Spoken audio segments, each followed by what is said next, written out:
So this is what we are going to look today. Okay. So why is this certified information privacy technologist is a very popular course, but very few people have it. The challenge is for to crack the certification, you need to understand a bit of tech, you need to understand privacy, and you need to understand data protection. So if you want to stay on the technology side of privacy, you want to embed privacy in the technology layer, you are a solution architect, or you are a person aspiring to showcase your technology skill set in privacy, right? You are a lawyer, but you want to show the outside world in terms of how you are capable on embedding privacy on a technology layer. So this is one credential that can definitely show that to the outside world. Okay. So CIPT is out of the different certifications we have, such as CIPP or CIPM. We have a lot of people who have cracked these certifications in the market. I help at least 10-15 people clear the certification almost on every month. So these certifications, we have a lot of people in the market, but this certificate is something a lot of people are not having the right awareness about it, and that also makes a lot of very few people are there. And with the evolution of AI, the tech privacy is gonna get more popular. Okay, because everything is gonna be fueled by AI, but at the same time there is a cost to this automation, and the cost is your privacy compliance. So how do you make compliant business functions ensuring your privacy laws? Because privacy laws is inevitable. Whichever country you work, data privacy law is going to either have been enforced or on the pipeline, right? So data privacy law is something which you cannot circumvent. End of the day, you need to be compliant of whatever tools, solutions, any technology product, whatever you're going to bring, you need to bring the privacy as a core aspect to it, right? But how many people can speak about the tech privacy in today's world? Very few. And a lot of people think data privacy is about rights, Excel sheets of people maintaining personal data inventory, and people think it is all about like a boring legal topic. No. In fact, in today's world, large organizations highly require skill sets such as people automating privacy into various tools. They need people who can embed privacy into the technology layer. And also, privacy automation is the only way forward for large organizations. It is impossible for manual based privacy compliance. So that makes this skill set very niche, and this certification exactly displays those skill set in the market.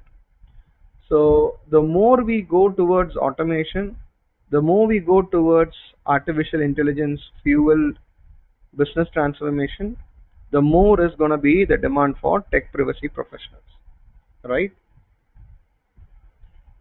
So there are different courses which are available in IAPP. The one which is specifically at the technology layer, right, that is your CIPT. CIPM is towards your privacy operations, which is how to build data privacy program from scratch, whereas CIPP is about data privacy laws, and specifically we focus on GDPR, which is CIPPE, and a combination of these two out of three, you need to have CIPPE, and then you may have either CIPM or CIPT, either of this, then you can apply for FIP. FIP is a highly regarded designation which is called as fellow in privacy. So this is a career path. In terms of your aspiration, you can decide how do you want to progress your career. So some of people ask me, Jay, can I directly do CIPT? Yes, you can do, but you need to understand this directly operates at the technology layer. So you should be ready to understand how to integrate privacy in technology, right? So that makes this certification very interesting and not so easy to crack. I'll be very honest with you. Why there are very few people in the market who have CIPT? Another reason is it's not that easy to crack the certification. So you need a proper guidance in terms of what resources you need and how to focus, because this certification will have two textbooks to cover generally, right? And there is so much of things changing every 6 months. How do you focus on what is important for your exam and what it takes to crack this exam and first certification? That is all the role of a trainer. The trainer is making this journey much more easier for you. The trainer is not there to sort of teach technology from scratch. The trainer is trying to bring the expertise on how to apply privacy in a technology layer and how you need to crack this exam. What it takes to crack this exam is the biggest reason I would recommend for any training program for CIPT. Otherwise, everyone can take it up on their own, but the challenge of doing this without a guidance is quite risky, because the cost of $800, which you have to do it at your own, is quite a big amount, right? You don't want to take that risk with that $800. Rather, you will take almost the same bundle amount and get the training part of it, which makes it much more a rational decision, right? So again, we are not trying to convince someone without any sort of evidence. There are a lot of people who cleared CIPT from InfosecTrain. You can look those credentials and then evaluate. Okay. The recognition of CIPT is well known in the industry. So CIPT is recognized just not in India. If you go any part of the world, so you are considered as professionals who understands privacy, understand technology, and how to combine both and apply at an infrastructure. So it is a very a lucrative combination, I would say, right? Anyone who wants to stay on the tech side of the spectrum and you want to expand your knowledge, include data privacy part of it, then this is an excellent course. Okay. So how is this exam? This exam is a professional certification exam. It has 90 questions that you need to solve, and you are given 2.5 hours. The total cost, sorry, it's 295. So the total time given is 2.5 hours, and you need to score a pass mark of 300. Actually, this exam is scaled between 100 to 500, and you need to score a 300 marks to pass this exam. But there are a lot of confidential way of scoring. For example, out of 90 questions that is given to you to score a 300 in between, out of 90 questions, around 15 questions do not carry any weightage, but you'll never know which are those questions. And plus the questions may have a variable weightage, which you never know, correct? So this makes us to figure out the exact percentage is not spot on, but with our experience in training a lot of professionals across various certifications, we can confidently say if you hit 70% consistently, definitely you should be able to crack the certification. Okay. So as I told you earlier, if you're taking this exam at your own, you are going to spend this amount of $550 or 250 or 295, depends which model. You are going to take a CMF, you need to pay $250, or you take the membership, it will be $295. So if you club these two, 550 plus almost 300, this itself will take you to around $850 plus textbook and training, and then add all these things before you inquire for pricing with InfosecTrain, you will definitely be much more happier in terms of the price which you're going to get. All right. So what is the curriculum for this course? So this course starts in terms of your privacy background, the privacy principles, and the intersection of privacy principles starting with the tech layer. And whom do we call as a privacy technologist? What is their role into the organization? This is where the course starts. What are the various privacy threats and the violation? And what are the technical and organizational measures to cater to that? Privacy engineering as a methodology, how to embed privacy by design, and finally, what are the new technology challenges for privacy? So it's a very happening course, which is very much related to the current scheme of things. And this course covers the topics which is what organization wants a technologist should be aware of, correct? So what are the various types of privacy threats that you should include part of your threat modeling? And how do you solve them? People speak about terms such as anonymization, pseudonymization, right? So it's very important for you to be aware of these terms, right? And how do you use the different types of PETs, privacy enhancing technologies, right? So how to use them? So these are something which is going to be taught during this course, right?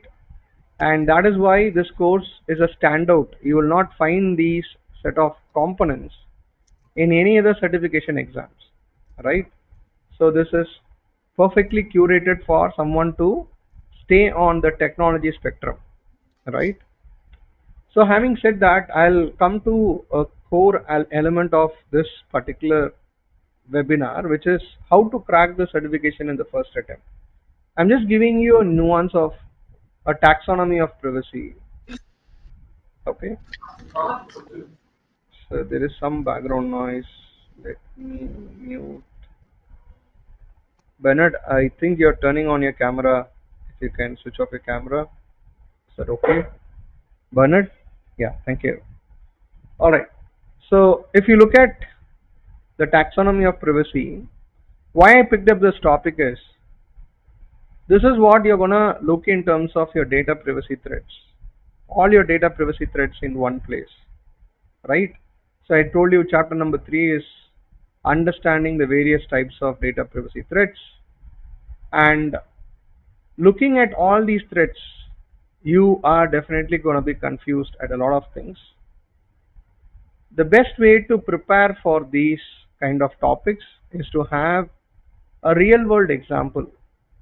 You need to have an example differentiating all these things together. You need an example that fits into your environment, or it's very relative for you to remember that, and that's the way you will be able to answer any question that comes into the exam, right? So this makes a big difference, because there are 14 different types of data privacy harms, and these 14 at many places which are very close, and it takes experience for you to know where to focus and what are the exact difference between these terminologies, right? And that's what a seasoned trainer can help you to identify and in terms of where to focus upon. All right. So this is one in terms of the entire chapter 3, understanding the nuances of all these different types of threats. How are these threats applicable to a real world environment, and what is a simple example that you can relate to it? In an exam scenario, they will bring this exact problem statement into a live breach situation, and they will ask you to pick which of the following is a data privacy harm. The question could be in terms of how do you fix it, and for that you basically need to clearly understand what is the difference between these harms. It may look little easy when you look at the definition, but it gets really confusing when you have an exam question, especially it's quite difficult to uniquely pick them without the experience of knowing how to differentiate each of these threads, right? Sometimes the question could be in terms of where it is exactly related to in the data lifecycle. Is it part of the collection phase? Is it part of the processing? Is it part of the dissemination or data sharing? Right? So this is also a type of, I'm just giving you how do examiners try to create questions, right? So they will test you in different ways. They'll test your understanding of these terminologies. They will test your understanding of how do you apply in a situation, and they will test you in terms of where it relates into a privacy data lifecycle, right? I used a term called as privacy enhancing technologies, which is the solution to the previous slides, right? So there are various types of solutions which you should be aware of. As a privacy technologist, you should know what solution to use at what point in time. There are various solutions which you are going to be introduced part of this curriculum. So you will be introduced in terms of secure multi-party computation, federated learning, homomorphic encryption. You're going to be introduced into anonymization, the various types of anonymization, K diversity, K anonymity, L diversity, T closeness, differential privacy, differential identifiability, right? So this is a really interesting concept as well as a very important concept which you need to know when to use a particular privacy solution to a problem statement, right? This I think none of the data privacy courses which is going to really touch upon except the privacy and technology course. Everyone knows what is privacy by design, maybe at a theoretical level, correct? But if you go and ask them, like, what exactly the controls that can fall into this privacy by design? How do you apply this privacy by design into a software development lifecycle? How to integrate privacy by design as a key core component of your entire architecture design? A lot of people will not have the answer. So that is what you're going to understand through this course. What are those 7 principles of privacy by design? How to apply them into a software development lifecycle, correct? And this is a very important requirement, especially if you are working in GDPR and European markets.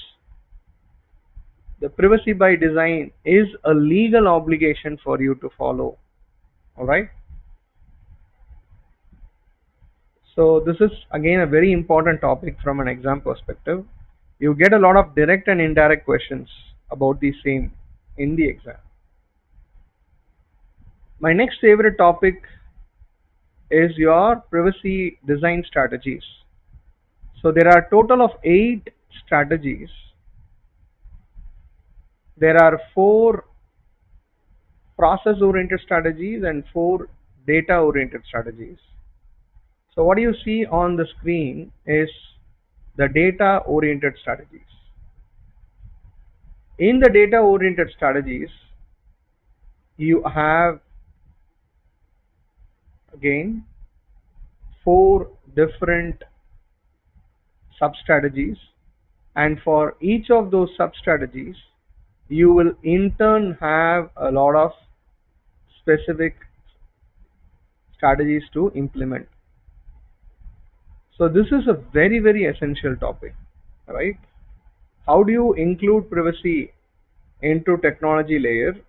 It is achieved through your design strategies. So this is the 4 different data oriented design strategies, which is minimize, separate, abstract and hide.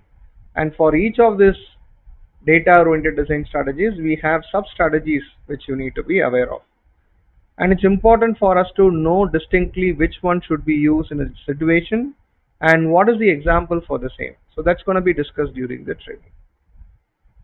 So this is going to be your process oriented strategy. Again, as I said, there are 4 core strategies: enforce, demonstrate, inform, and control. And part of each of these strategies, you still have sub strategies for each of the component. So in total, these 4 plus 4, 8 strategies are the data privacy design strategies.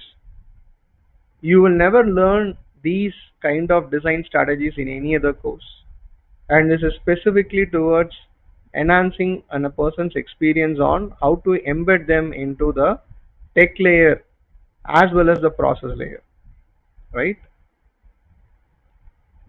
One of my other favorite topic is your dark patterns. So dark patterns are design patterns which, in terms of how organizations embed the negative way or processing a data which causes a negative impact to the data subjects, especially manipulating people's decision making ability and processing activity which causes negative impact on the users. These are all called as dark patterns. So dark patterns are basically design patterns which are designed to manipulate end user decision making. So as a privacy technologist, you should avoid these dark patterns. It could be a mobile application, web application, it could be a product, whichever forms of your products, you need to remove these dark patterns. So to remove these dark patterns, either you do it, sometimes organization may not be aware of certain aspects and they don't know that is a dark pattern. A simple example is, let's say you see a text box which has a cross mark. You have another text box which has a tick mark. I'm not even revealing to you what is going to be said under these text boxes. Okay, imagine you are in a hurry. Which one you will choose? You will always choose this green color checkbox, because we are all sort of genetically wired to think green is safe, correct? So this is a classical example of dark pattern, where we are using color patterns, symbols, right, words, which manipulates people's decision making, is a classical example of dark pattern, right? So you need to know about the various dark patterns. In the exam, it's one of the favorite topics. So you need to know these dark patterns and how to avoid them. Okay. Now, how to crack this exam in the first attempt? You should be aware of what are the core areas for the preparation. So module 3 and module 4 are very important. The privacy threats and the various solutions for the same. And also you should focus on the module 7, which is the latest technology, because a lot of scenario questions are going to come in the exam. So in the scenario questions, you will face topics that cut across multiple chapters. So I do see a lot of questions come from section 7 that can cut across various chapters as well, right? So just want to wind up in terms of how to strategize your preparation, how to clear this exam in first attempt. First, step 1 is you need to know the BOK. This is the official syllabus for this exam. Every single word mentioned in the BOK, this is the boundary for the examiner. So every single word mentioned there, you will definitely need to have a fair idea what is this topic meant. A lot of people don't pay attention to the exam blueprint. the one which we discussed in the previous slide. This helps you to focus on the important topics, which is the IAPP considered as a very important chapter. Third is again, people are not aware of the glossary. A lot of times, 2-3 direct questions come from the glossary itself. The fourth is the most important step is about you need to know the privacy basics.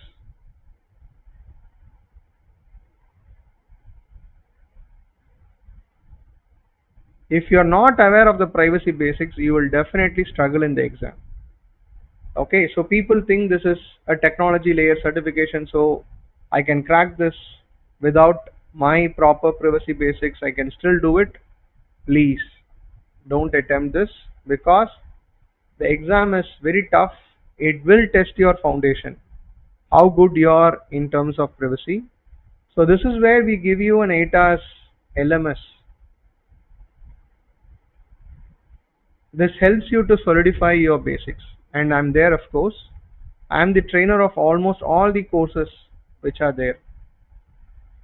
So when I take this course, I will ensure that all of you have the basics clear. Okay. For example, when we start the day one, we will start with the foundation. At least for an hour or two, I try to run through all the basics which is not required for the curriculum, but that's required for your foundation. So this I take care during my training. And the fifth important step is you need to know the various mock exams. Which are the ones which you need to practice? And I give you one mock exam which is very close to the exam level of difficulty. We are also going to give you a lot of mock exams which is going to sort of strengthen your foundation towards going for the exam confidently. There's going to be an exam strategy session where I'll tell you what are the things you should do and what are the things you should avoid. Right? So the biggest mistake what people do to fumble in the first attempt is they disregard the privacy basics. They consider this as a very easy exam. They just do one mock exam and think they are ready for the exam. No, you need to at least to do around 6 mock exams in total, which I will tell you which are the ones to do. And plus, you need to know how to prepare from the mock exams, because there are 2 textbooks, right? So you need to know which are the topics which you should pay attention to, right? Because it covers a lot of elements, right? And that makes it little difficult for you to gain your understanding in a lot of topics. So this guided preparation definitely helps you towards cracking the certification in the first place, right? So I'm just giving you a sample of the important topics. How do you focus on them, and how do you use them towards cracking the certification in the first attempt? Again, whatever I did is just a primer, and you can join the training if you are interested. You should get a very hands-on training approach towards cracking the certification as well. Alright, so that's all I had for you to share for this particular training.